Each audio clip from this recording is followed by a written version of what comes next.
And welcome back to your channel easy notes. देखो, I think interview preparation and planning आपका जो को curricular subject है इस बारी, उसमें जो भी टॉपिक्स हैं, टू बी वेरी ऑनेस्ट, आधे टॉपिक बिजनेस कम्युनिकेशन के हैं जो सेमेस्टर 1 में था, और आधे टॉपिक हैं कॉरपोरेट कम्युनिकेशन और रिज्यूम राइटिंग जो सेमेस्टर 2 में था। तो मैं पढ़ा चुकी हूँ पूरी की पूरी बुक। वो दोबारा पढ़ाना मतलब रिपीट करना ही होगा। ठीक है, तो मैं क्या कर रही हूँ, ये वीडियो नॉर्मल 2-3 टॉपिक्स ऐसे हैं जिनके मैंने MCQs नहीं बनाए थे क्योंकि वो लास्ट सेमेस्टर में नहीं थे और सेमेस्टर 1 तो थ्योरेटिकल था।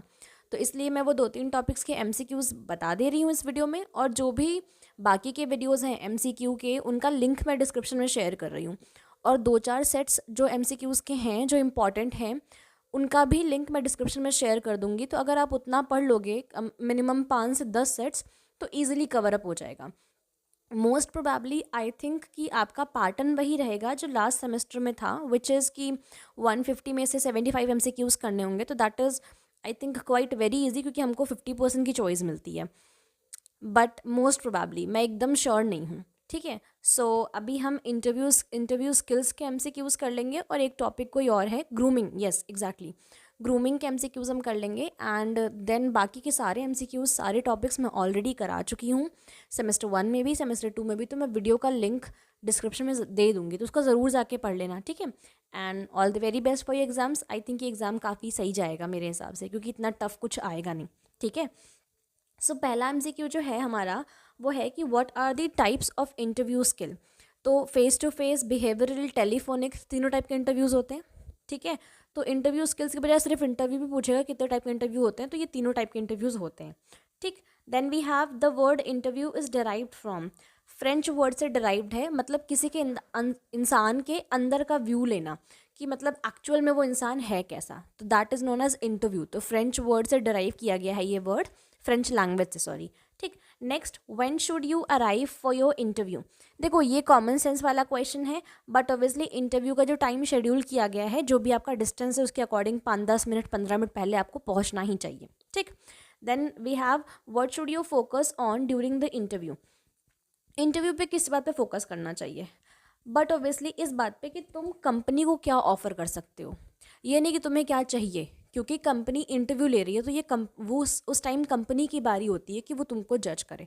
तो तुम्हारा ये फ़र्ज़ बनता है कि तुम भाई, तुम में कितनी स्किल्स हैं, तुम खुद को कैसे सेल करोगे कंपनी को। ठीक है, इंटरव्यू का मतलब होता है खुद को सेल करना। तो इंटरव्यू में प्राइम फोकस होना चाहिए किसी भी इंसान का कि वो ऐसा क्या कर सकता है, या उसके पास ऐसी कौन सी स्किल्स हैं जो कंपनी के लिए बेनिफिशियल है, ताकि उसे हायर किया जाए। ठीक है, तो इंटरव्यू के वक्त हमें फोकस करना चाहिए कि हम कंपनी को क्या ऑफर कर सकते हैं। ठीक, नेक्स्ट है, how many types of interviews are there are 3 types of interview. पहले क्वेश्चन में बताया था फेस टू फेस, बिहेवियरल और telephonic.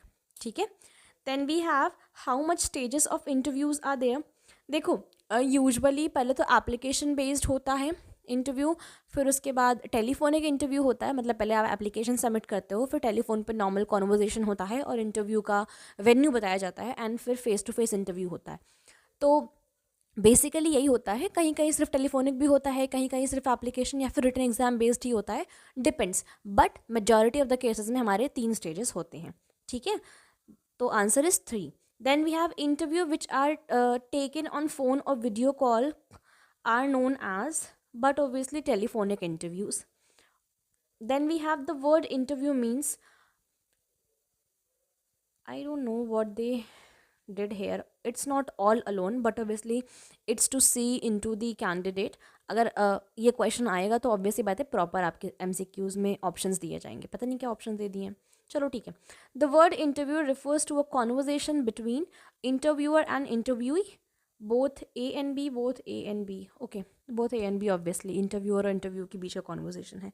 Then which one is the type of semi structural interview. Semi structural interview किसका type है, care study. I think it's case study actually. देखो, panel interview is completely structural, panel members बैठे होते हैं, क्या पूछना है, कैसे पूछना है, सामने वाले बंदे में क्या जज करना है, कौन से सब्जेक्ट से या फिर कौन से सेक्टर से कौन सवाल पूछेगा, ये तक डिसाइडेड होता है। And the interviews which are semi structural are kind of case studies, क्योंकि वहाँ पे केस स्टडी के अकॉर्डिंग आपका व्यू, आपका बिहेवियर पैटर्न और आपकी जजमेंटल स्किल्स देखते हैं।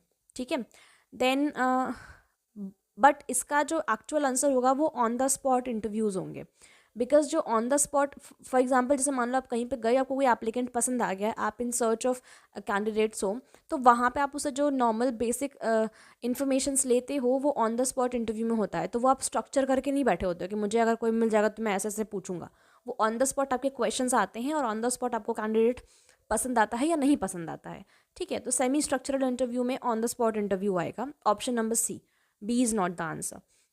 Then we have the term interview has been derived from the French word interviewer, कि किसी for example कि what is inside the person, what is within the person when he is suggesting his views या representing his thoughts. ठीक है, then dash is essentially a structured conversation.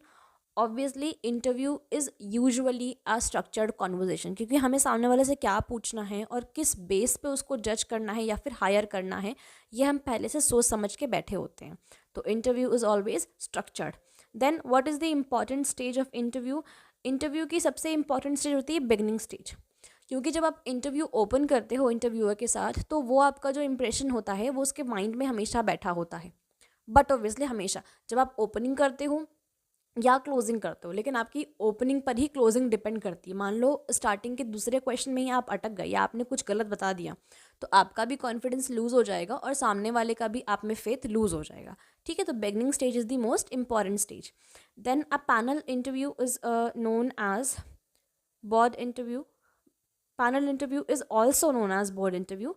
ठीक है, dash that uses questions design to probe the candidate's past behaviour in specific situation. वो obviously बात है behaviour interview होता है, मतलब ऐसा कोई इंटरव्यू जहाँ पे ऐसे सवाल पूछे जाएं ताकि जिससे कैंडिडेट की एक्चुअल में उसकी थिंकिंग क्या है या पास्ट में उसके एक्शंस कैसे रहे हैं ये जज किया जा सके। उन इंटरव्यूज़ को हम बोलते हैं बिहेवियरल इंटरव्यूज़। ठीक, then we have the most popular and efficient form of assessment are face to face interview, but obviously on the spot interviews are not that much favourable to the candidate, क्योंकि वो prepared नहीं होता। ठीक है, telephonic interviews are not favourable, क्योंकि वहाँ पे आपको पता नहीं होता कि सामने वाला एक्चुअल में रिएक्ट कैसे कर रहा है, वो बोल क्या रहा है, वो सोच क्या रहा है, उसकी बॉडी लैंग्वेज क्या है, आपको नहीं पता होती है। ठीक है, आप सिर्फ गेस कर सकते हो। But face to face interview ही एक ऐसी चीज़ होती है जहाँ पे आप उसकी ग्रूमिंग, उसकी हाइजीन, उसके स्किल्स, उसके बैठने का तरीका, उठने का तरीका, बॉडी लैंग्वेज, हर एक चीज़ देख के उसको जज कर सकते हो। ठीक है, तो most efficient form of assessment और interview is face to face interview. ठीक, What are the successful strategies for interview? Interview के लिए सक्सेसफुल स्ट्रैटेजीज क्या हैं? Good eye contact, but obviously personal rapport. Yes, you have to maintain a well hygienic personality, a proper body language, and an attractive posture. Then good idea of the key point, of course. तो इसमें तीनों points हैं। ठीक है, in group interview, the interviewer can judge the behavior of every candidate according to presentation intelligence. देखो intelligence कितनी है क्या है वो हम कभी भी जज नहीं कर सकते। फॉर एग्जाम्पल कि अभी आपसे कोई क्वेश्चन पूछ रहा है जिसमें आपका कोई इंटरेस्ट नहीं है, जिस सेक्टर में आपकी कोई नॉलेज नहीं है, तो उस इंसान के लिए आपकी इंटेलिजेंस क्या हो जाएगी? ज़ीरो। ठीक है, वी कैन जज common sense but we can not जज intelligence in every sector of every person. ठीक, तो सबसे मेन जो बेसिक पॉइंट बनता है जजमेंट का वो होता है presentation, that how you present your self. मान लो आपका जिस चीज़ में कोई इंटरेस्ट नहीं है, आपसे कोई उस बारे में बात कर रहा है या आपको जो चीज़ें नहीं आती हैं वो पूछी जा रही हैं, तो वहाँ पे आप पैनिक कर जाते हो या झूठ बोलते हो या एटीट्यूड दिखाते हो या एरोगेंट होते हो या फिर कॉमन सेंस के साथ पोलाइटली एक्सेप्ट करके सिचुएशन हैंडल करते हो। तो आपकी जो प्रेजेंटेशन है वहाँ पे खुद के बिहेवियर की, वो मैटर करती है जब आपको जज किया जाता है। ठीक है, तो presentation will be the right answer. Then in telephone interview, interviewer looks for appearance, not at all, it's all about substantial answer. Yes, of course, telephonic interview जब होता है तो या तो यहाँ पे ओवर लुक होता क्वेश्चन में तो हम अपीयरेंस लिखते, बट अगर लुक्स लिखा है तो वहाँ पे सब्सटैंशियल आंसर, मतलब आप टेलीफोनिक इंटरव्यूज़ में बेसिकली जनरल क्वेश्चंस होते हैं और जनरल क्वेश्चंस के कॉमन सेंसिकल आंसर्स इंसान एक्सपेक्ट कर रहा होता है कैंडिडेट से। ठीक है, तो यहाँ पे हम सब्सटैंशियल आंसर को मार्क करेंगे, answer number B, not C. Which form is better than face to face interview? फेस टू फेस इंटरव्यू से बेटर कौन सा है? Telephonic interview. देखो it depends upon the scenario, but of course for the candidate telephonic interview is better in the form like time cost, travel cost, maintenance cost, appearance cost, everything get reduced, and as well as जो भी हम venue decide करते हैं, जो भी time invest करते हैं, वो सब कुछ रिड्यूस हो जाता है। And on the other aspect, जहाँ पे हमको कैंडिडेट को बेटर जानना हो, जॉब में एक्सपर्टीज़ चाहिए हो, वहाँ पे face to face interview better होता है, ठीक है। Then each member of the panel rates each interview on such dimension, motivation and presentation. This question is out of my mind, मुझे समझ नहीं आ रहा है इसका पर्पज़ क्या है, तो इसलिए मैं एक्सप्लेन नहीं करूँगी। जिसको समझ में आ जाए वो मुझे भी समझा देना यार, ठीक है। अच्छा, apart from this, which one is the type of unstructural interview. अभी मैंने आपको खुद ही बताया कि केस स्टडीज़ हो गई, तो केस स्टडी जैसा ही कुछ कुछ ग्रुप इंटरव्यू भी होता है। Group interview is always unstructured, क्योंकि वहाँ पे 4 कैंडिडेट, 3 कैंडिडेट, 5 कैंडिडेट एक साथ बैठाए जाते हैं, ठीक है। अब वहाँ पे आप क्वेश्चन पूछ रहे हो, मान लो आप सोच के आए हो कि मुझे इन बंदों से ये क्वेश्चन पूछना ही पूछना है, पर मान लो आपने क्वेश्चन पूछा, कैंडिडेट ए ने उसका अच्छा आंसर दिया, बी ने कुछ अलग ही आंसर दे दिया, तो आप वहाँ पे बी पे आके क्रॉस क्वेश्चनिंग करने लगे, तो वहाँ पे आपका जो स्ट्रक्चर है वो प्री डिफाइंड नहीं हो सकता है, ठीक है। तो that is why group interview is a form of unstructural interview. Which two is the type of semi structured interview. Semi structured interview चाहे आप ऑन द स्पॉट कहो या केस स्टडी कहो, देखो आप ऑन द स्पॉट किसी का interview ले रहे हो तो कुछ चीज़ें बेसिक हैं कि आप कहाँ रहते हो, कहाँ आपने काम किया है, आपका बैकग्राउंड क्या है, एजुकेशन क्या है, एक्सपीरियंस क्या है, एक्सपर्टीज़ क्या है, ये आपको पहले से पता होता है कि भाई ये क्वेश्चंस तो पूछने ही पूछने। उसके बाद के 2-4 क्वेश्चंस जो होते हैं वो अनस्ट्रक्चर्ड होते हैं, ठीक है। एंड केस स्टडी में भी आपको पता है कि हमें केस ये देना है और हमें ये सवाल करने ताकि हम ये एस्पेक्ट पर जज कर पाएँ, तो वो भी थोड़ा सा स्ट्रक्चर्ड होता है, पर सेमी स्ट्रक्चर्ड होता है। क्यों? क्योंकि वहाँ से जवाब क्या आना है और जवाब के हिसाब से हमें क्या सवाल पूछना है वो सिचुएशन के हिसाब से बदल सकता है, ठीक है। तो that is why case study and on the spot interviews are semi structured, ठीक है। Then in depth interviews are known as one on one interview और फेस टू फेस इंटरव्यू। देखो वन ऑन वन और face to face interviews are always in depth, because हम particularly एक ही candidate से बात कर रहे होते हैं और उसी को जज कर रहे होते हैं, उसी की स्किल्स टेस्टिफाई कर रहे होते हैं, ठीक है। Then we have these are do's and don'ts, इतना इंपॉर्टेंट नहीं है आई थिंक, हाँ इसमें इतना कुछ इंपॉर्टेंट नहीं है। सारे क्वेश्चंस ये हैं कि इंटरव्यू में क्या करना चाहिए और क्या नहीं करना चाहिए।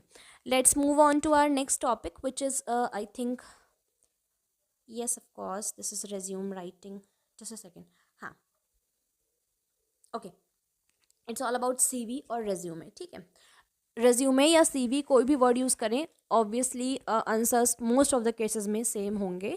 देन है we have your resume is a tool with one specific purpose, but obviously आप सीवी या रेज्यूमे इसलिए बनाते हो ताकि आप इंटरव्यू को क्वालिफाई कर पाओ, ठीक है। The next question is which of the following should not be a part of resume. Religious affiliations, what your religious affiliations are, what do you believe, how are you in sense of religion, in sense of beliefs, is not important to be a part of your resume, ठीक है।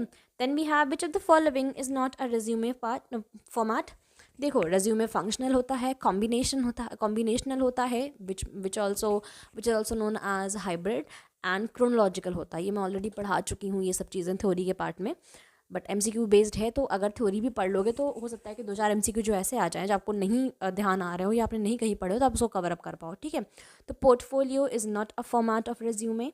Then we have the dash format, list your work history with dates with most your recent employer and job listed first. अब देखो ये chronological order में होता है, जो आपका एकदम रीसेंट है वो सबसे पहले होगा, फिर उसके पहले वाली जॉब, फिर उसके पहले, फिर उसके पहले, फिर उसके पहले, ठीक है। तो क्रोनोलॉजिकल रेज्यूमे फॉर्मेट में ये आपका लिस्टिंग का वे होता है। Then we have which of the following is the safest email address style to use on your resume.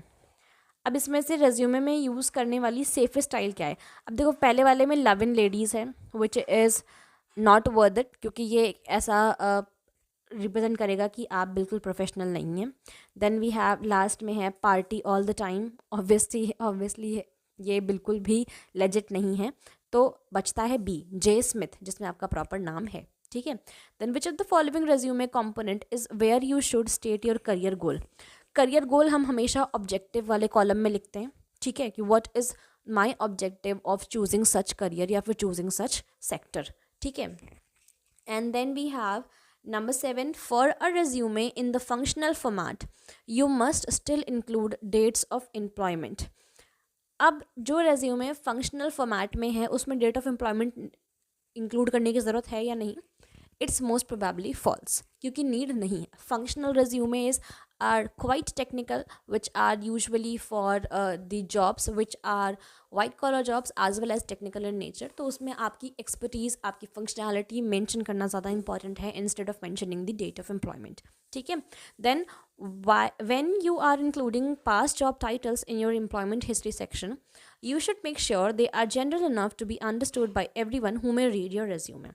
That's very true, because आप जो भी जॉब टाइटल्स यूज़ कर रहे हैं या जो भी इंफॉर्मेशन डाल रहे हैं वो ऐसी होनी चाहिए कि जो इंसान आपका रेज्यूमे पढ़ रहा है वो उसके लिए रेलेवेंट होनी चाहिए और अंडरस्टैंडेबल होनी चाहिए. मैं इतना ही करा रही हूँ. ये स्टूडॉक क्यू का है. इसमें आई थिंक 30-40 MCQs और हैं. तो अगर आप चाहो और पढ़ना तो मैं आप इस पे जाके साइट पे जाके पढ़ भी सकते हो. और ठीक है. And other than that, thank you very much for watching the videos. मैं डिस्क्रिप्शन में लिंक डाल रही हूँ बाकी जो MCQ का वीडियो मैंने बनाया है, जो थ्योरी मैंने पढ़ाई है, और एक आध दो सेट्स और पढ़ लेना आराम से. And do not panic, it will be all good. And उसके बाद आपका आई गेस लास्ट एग्जाम है 20th को मार्केटिंग का. तो मार्केटिंग के वीडियोज़ आ जाएंगे. So all the very best for your exams and please subscribe.